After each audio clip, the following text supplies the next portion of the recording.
Claudia, tell us, how do you think the talks are going at the moment? In general, fine.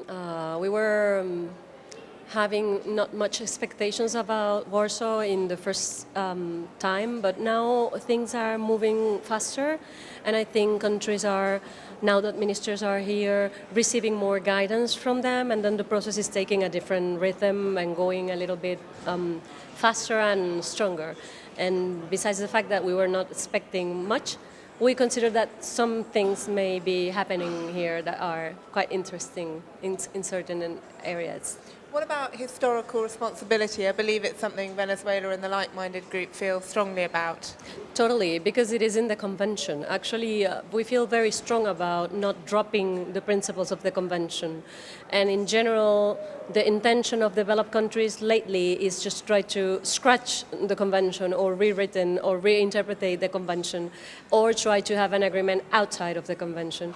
What we try is to strongly set that whatever we are going to be signing as an agreement in 2015, whichever form it will take at the end, it has to be under the convention and not outside of the convention as they did in 2009 certain countries. So we want just to be sure that the main and fundamental principles of the convention as historical responsibilities, but also common but differentiated responsibilities, and also equity, are going to be essential and a structural part of the new process, of the new agreement. Connie Hedegaard said that risks holding the talks back from a 2015 deal because although developed countries feel they should take responsibility on finance, there are clearly countries which are developing fast now which need to take responsibility on mitigation. What do you say to her accusation that you're holding the talks back with this focus on historical responsibility? I think saying that is like saying that the convention is blocking the process of a new agreement. I think rather you decide, and we already did, that we will have a new deal under the convention, which means under its principles, its rules, its structure as well, and guided by, not outside of the convention. I know that certain countries try to actually do an agreement outside, and it didn't went well. So what we need now is actually to take everybody on board. We already decide on that. So I think as dangerous as it is to pull to the past, it is just to pull in a very strong way to a future that no one knows where it is, and then it will make everybody drop into a vacuum. So we need to be sure that every single step we do it right now. We cannot make a second mistake. I don't think that the world is ready to see another big failure in climate change. So that's why I would say European countries, for example, that to take the lead is actually not pushing from behind, is actually going to the front and do whatever they need to do. For example, in finance, they don't need to push anyone there but themselves. So I think that knowing that everybody has to have their role now, the historical responsibilities need to be considered, recognized, and assumed, and then the new responsibilities also need to be recognized and assumed by those that are, like my country, ready to do more in the future.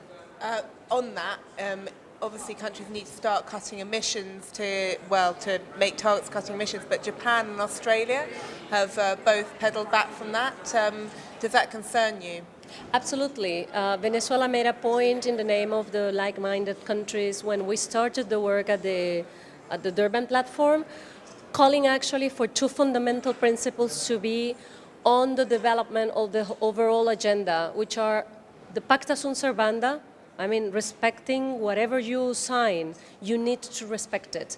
And then another fantastic principle for international law, which is the principle of non-compliance, exceptions of non-compliance, which means that whoever country violates a signed agreement by them or go against the principles of that agreement cannot actually request other countries to do that, I mean to comply with that agreement that they are violating.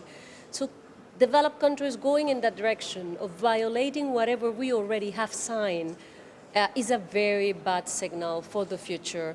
We don't consider that those that are violating already legally binding agreements that are now currently in vigor are going to be the ones respecting a future one. Doesn't give you this a positive sign that they will be complying with the new regime if they are not complying with the current one. So we need to go in the direction of respecting above everything international law at large, then the convention, then the principles and the agreements that are taking us positively to a very difficult but very hoping positive agreement for the future. Talking of signs, I understand that the Australian delegation turned up in rather casual dress, T-shirts, even described as pajamas to late-night talks. Do you think that's damaging to the negotiations? I haven't seen them. I haven't even heard about that. It's so funny. You know, I haven't seen that. Do you have a problem? Do you think that people need to be respectful and smart in negotiations? About the dressing? Yeah. I mean, I think no, that is part of anybody's liberties to dress in the way they want, to use their hair in the way they want. I mean, I think I'm not that old to be concerned about that. Okay. No, at all. What about then, let's get on to loss and damage. That's another sticking point here. The like-minded group, what's your position on loss and damage? On loss and damage, we have a position as G77 and China. Last night we were very frustrated. This is a very delicate issue in the agenda, an item that we didn't want it to have at the first place at all, because it's the most pathetic way just to recognize that we are not calling them to be responsible for their actions, but actually for their inaction and their lack of ambition of developed countries that is causing so much pain, sorrow and damages to the developing countries and the most vulnerable ones. It's almost a humanitarian agenda that is being neglected and rejected by those that are causing so much damage. You just need to look at the TV and see the images coming from Philippines to be, strong enough to walk out, as we did last night, from a meeting in which developed countries were saying that they are not ready and they will not pay for the consequences of their inaction. So it was you that walked out last night? All G77 and China, yes. 133 countries, we left the meeting at 4 a.m. in the morning. You famously slashed your hand in Copenhagen. Yes. Do you feel as strongly about Paris? It will be an even bigger disappointment, I expect, if that fails. I am never afraid of do what I have to do to get my country's view respected and the sovereignty of my country never slashed. And I think that is what happened in Copenhagen, that countries' sovereignties were getting violated by the attitude of the presidency.